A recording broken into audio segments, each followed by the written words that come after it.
madilim, masukal, tahimik at mapanganib. Ito ang mga katangian ng isang gubat na mapanglaw at dito rin nagsimula ang kwento ng matamis na pag-iibigan nila Florante at Laura.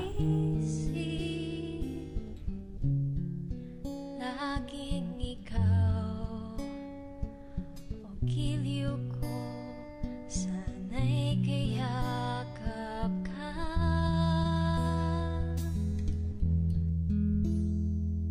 Hindi hadlang anumang pagsubok riyan. Sa gitna ng gubat, may isang lalaking nakatali sa puno na animoy binugbog ng paulit-ulit at hinabol ang kaniyang hininga. Ang pangalan niya'y Florante. O aking Diyos Ama, nasan ang iyong awa? Ako'y nananagoy, nakikiusap, humihingi ng tulong niyo. Patawarin niyo akong lahat dahil di ko napagtanggol ang kaharian kay taksil na si Adolfo. Tila wala yatang nagmamahal sa akin. Napakapait ng aking buhay. Inagaw niya ang trono kay Haring Linceo upang magawa niya ang kanyang ninanais. Pati si Duque Briseo, ang aking ama, ay nadadamay. Ah! Ah!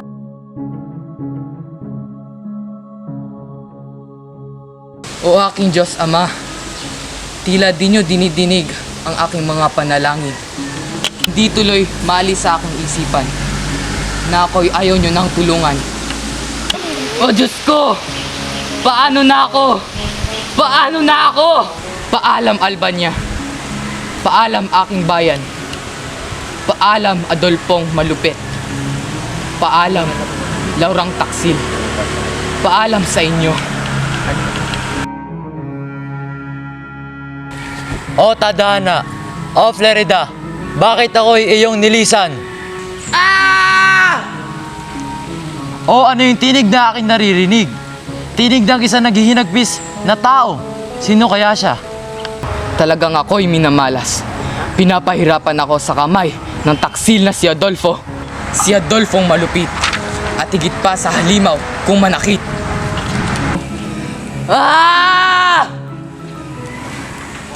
Kaawang-awang tao. Ang lahat ng kanyang tuway natapos ng siya'y pahinahirapan at pinagtaksilan. Tadhana'y masakit. Problema ko'y napakahirap lutasin dahil sa aking sintang inagaw. Kailangan ko magmadali. Kung hindi, baka hindi ko siya maabutan.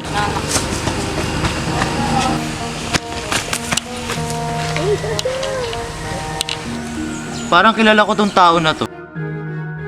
Pagkalipas ng ilang oras, ay muling namulat si Florante. Laura, nasaan ka? Ako'y iyong tulungan. Bakit ako'y biglang nawala sa gapos? Hindi mo ba napapansin na tayong dalawa ay magkaaway?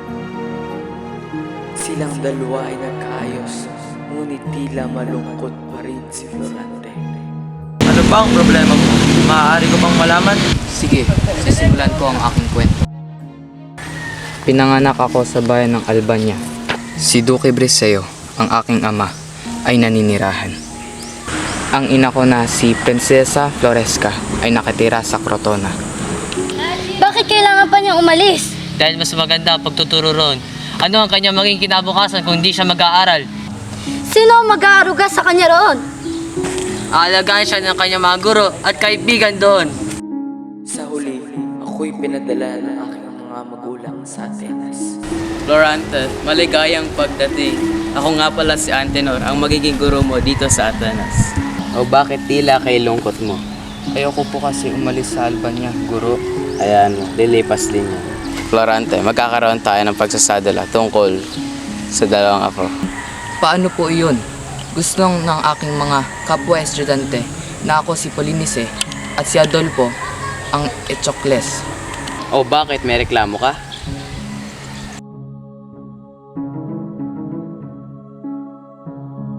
Binabati kita Florante at ikaw ay may angking talino.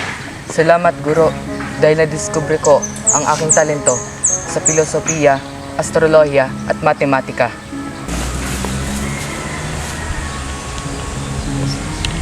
Sa ilang araw na pag-aaral, si Florante ay nakatanggap ng isang masama. Hindi! Hindi na, ina! Bakit mo ako iniwan? Matagal na panahon nang di kita nakikita. Bawal kang mamatay. Hindi!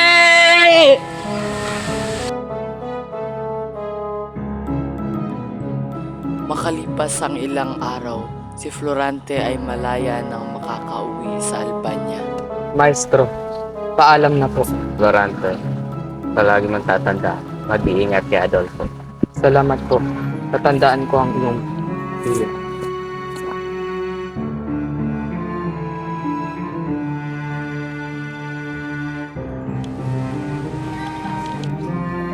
Ang binata sa aking panaginip. Siya ang papalit sa aking trono. Pansamantala, tulungan mo ang mga hukbong patungo sa Crotona. Tulungan mo ang iyong mga ninuno doon at magkamit ng karangalan. Nabalitaan ko kay Antenor na napapamalas ang kanyang kahusayan, mahal na Reyna. Walang pagdududa na namanan niya ang mga katangiang iyon. Tunay na mga mag-iisip ng taga-Antenor.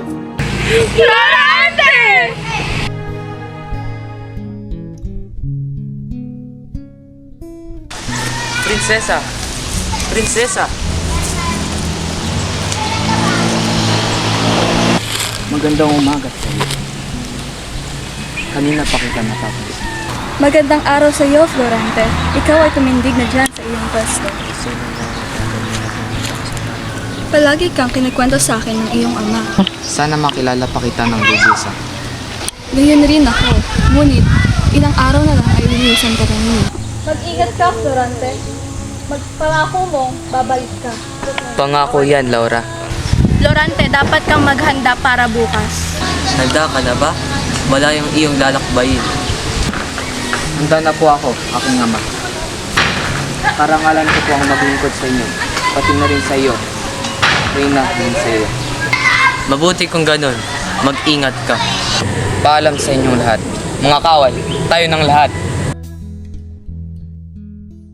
Pagdating nila Florante sa Crotona, nakita nila ang hukbo ni General Osmalik. Sugod! Sugod! Sugod! Sugod! Sugod!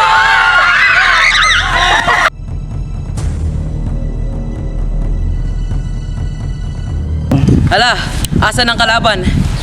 Isa, dalawa, tatlo, takbo! Nanalo tayong lahat. Mabuhay ang Albania! Mabuhay! Mabuhay ang Albania! Mabuhay! Mabuhay ang Albania! Mabuhay! Mga kawal, maaari na tayong bumalik sa Albania.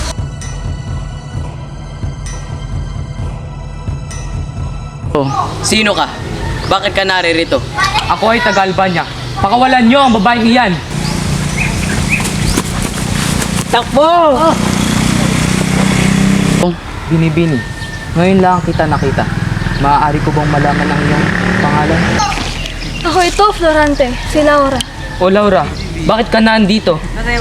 Gusto ko lamang malaman ang iyong kilalagyan. Salamat sa pag-aabala. Kamusta ka na? Sana'y naging mabuti ka, Laura. Mabuti naman ako. Mahal na Reyna, nanalo ulit tayo. Mabuti naman kung gayon. Florante, pasensya ka na. Ngunit ipapadala ulit kita sa Etolia. Pupunta po agad kami. Sumama ka sa amin kung ayaw mo masaktan. Anong ibig sabihin nito? Sumama ka na lang. Uminahon ka! Ikinalulungkot ko na patay na ang iyong ama. Papatayin kita! Papatayin kita! Mga kawal, ilayo mo yan sa paningin ko. Papatayin kita! Papatayin kita! Papatayin kita! At doon nagwawakas ang pagsasalaysay ni Florante tungkol sa kanyang buhay. Anong gagawin mo sa akin? Saan mo ako sasabihin? Basta sumunod ka na lang! Hoy, itigil mo yan! Nakakarinig ka ba ng usapan? Oo, halika. Tignan natin kung saan ito nagmumula. Nang sila ay naglakbay, nakita nilang dalawa, si Flerida at si Laura. Di na nakatiis si Florante at Aladin, kaagad nilang nilapitan ang kanilang sinisinta, wari bang sabik sa pagmamahal ng isa't isa. O Laura, aking minamahal, kay tagal nating di nagkita. Oh, mahal ko! O Flerida, aking sinta. Oh, Aladdin! Sa uli, si Florante ay naging isang hari at si Laura ay ang reyna. Si Aladin at si Flerida naman ay nabuhay ng masaya sa Crotona. Laging